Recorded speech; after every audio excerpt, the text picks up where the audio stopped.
Who here knows what the most popular muscle car of all times is? Mustang. Good answer. I guess Mustang. All right. Wait, Corvette. Camaro. Camaro. It's been since the 50s, Corvette. All right. All good answers. All good answers, and depending on who you're talking to, all technically be correct. But we are here today to talk about one that is definitely of legend, and a couple of you answered it: the Ford Mustang. I've been a Mustang fanatic pretty much ever since I have been into cars. And I'm going to use my own knowledge coupled with a few resources to give you guys a very quick immersion into the world of Mustangs. Now, unfortunately, we could talk about this for hours, but in the sake of time, I'm going to just give you guys a brief before and after type speech where we compare the first edition Mustangs that are in the mid-60s to modern day Mustangs. Which takes us to April 17, 1964, the New York World's Fair. According to an article written by Susan Grove Hall that I accessed on August 29, 2011, entitled Ford Mustang from the Pop Culture Universe database, the New York World's Fair in 1964 was the first time that Ford introduced the 1965 Ford Mustang to the public. Normally, the 1965 Ford Mustang would have been referred to as a 1964 and a half Ford Mustang because it was released late in the 1964 fiscal year, but for whatever reason, Ford decided to just call it 1965.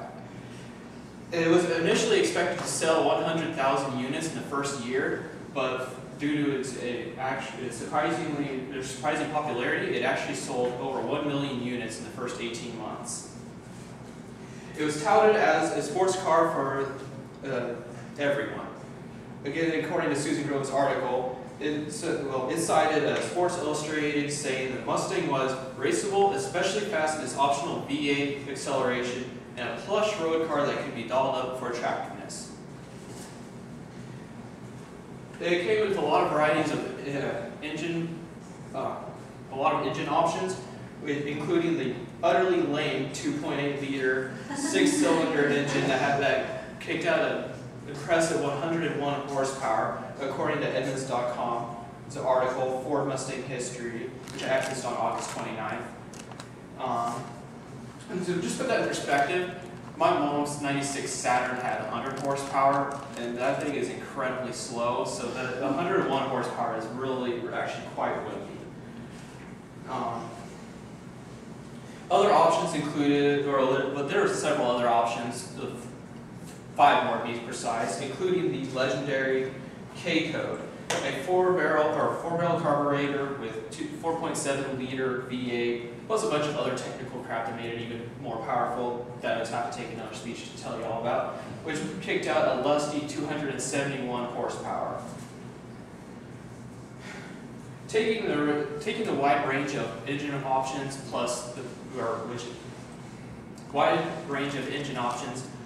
which directly related to a variety of prices, which allowed everybody from the relative poor man to the rich man to get a Mustang depending on what kind they wanted, what power they wanted. Plus, Ford's excellent marketing allowed for the excellent initial sales of the Mustang and allowed for it to be very successful for decades to come. Which brings us to today's Mustang. Today's Mustang, according to, again, Edmunds.com, is currently in its 10th generation, with the generations 7 through 9 being the most common on the roads today. Other resources often will say that it's currently in its 5th generation, and it's probably the more traditional definitions of generations, but I prefer Edmunds.com's definitions because they are very much more broken down, and they really point out the changes that came in the Mustang over the years. Generations 7 and 8 were very popular and ran from 1993 to 2004 and are often referred to as 4th generation due to their singular appearance. This one, if I remember right, was a 7th generation, but they pretty much look the same. The 7th and 10th models are becoming increasingly common, or 7th and 9th generation models are becoming increasingly common, as the modern models, the 9th being from 2005 until 2009, and 10th being from 2010 to 2012, well, current rather. But the interesting thing is they have had a huge departure in style from the 7th and 8th, which are a progression of previous styles and appearances of Mustang to actually go for a retro look and reflect back to the 1960 Mustangs. Now, the cool thing about the 9th and 10th generation is they've come in a more powerful version, which is kind of rare but still really cool, the Shelby GT500.